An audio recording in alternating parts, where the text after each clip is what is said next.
И не случайно Родопа планина и родолюбие имат общ корен. И не случайно гайдата е символ на Родопа планина, на България. Не случайно гласа на Валя Балканска ехти в космоса. Да сме живи и здрави всички. И нека се гордеем, че сме българи, и нека се гордеем, че сме родопчани, и нека се гордеем с любовта си към гайдата, към народното творчество, към това, което ни прави още повече българи. И няма да говоря повече, защото предлагам да ехти каба гайдата. Гласа на Валя Балканска, гласа на всички родопчани в тази хубава и прекрасна песен, в това хубаво и прекрасно народно изкуство. Живи и здрави да сте всички, добре дошли, веселете се, яжте и пийте и бъдете и горди, че сте българи. Всичко добро!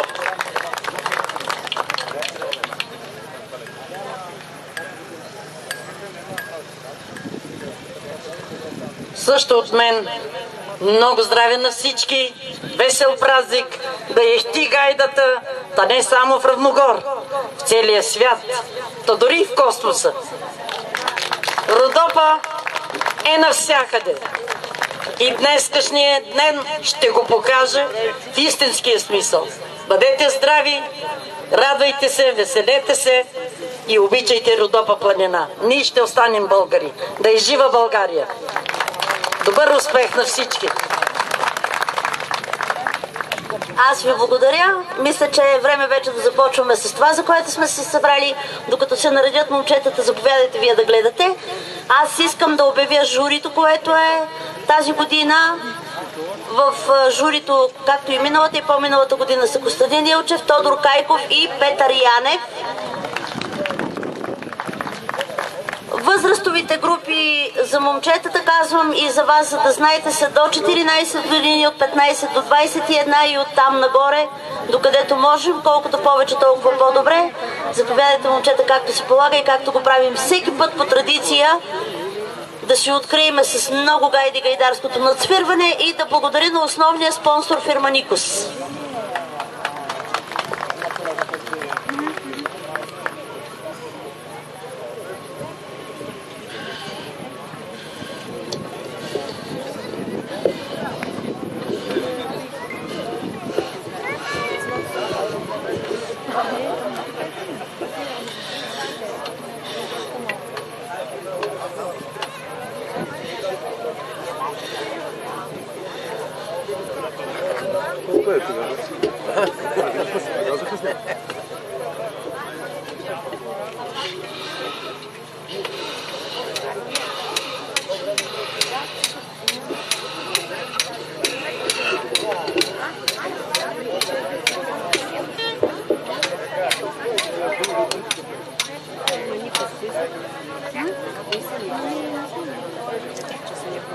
Равногор.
момчета.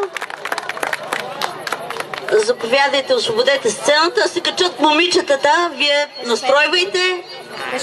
На всички вас сърце пожелавам успех.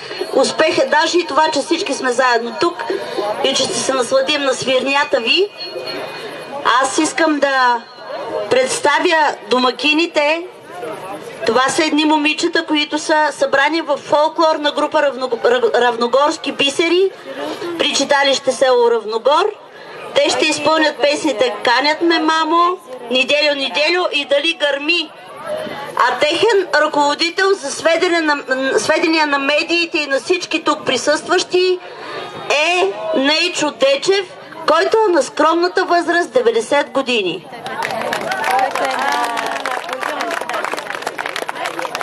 Още 12-15 каза, че ще ги ръководи и след това дава акордеона на някой друг. Той ще им се наслаждава само на изпълненията. Заповядайте, момичета. След 15 години господин Дечев дава акордеона на следващия.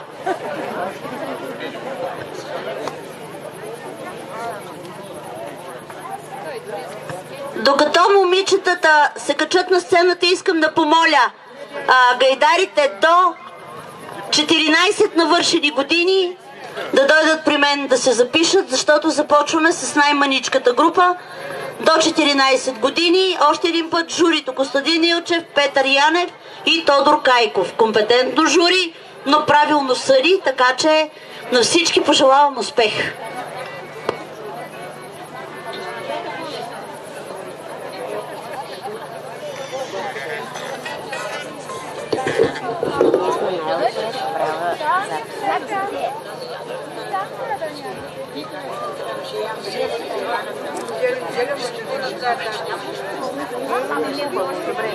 Nedelju, nedelju,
Благодаря ви, момичета. До година отново да сме заедно.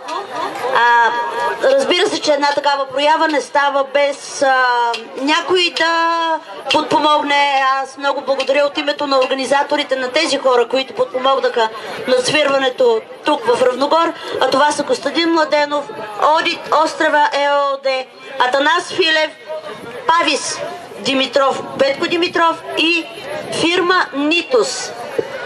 Моля уважаемото жури да си седнат на деликатните продължения на гърбовете, защото ги чака сериозна работа. Тази година гайдарите са много повече, конкуренцията е голяма.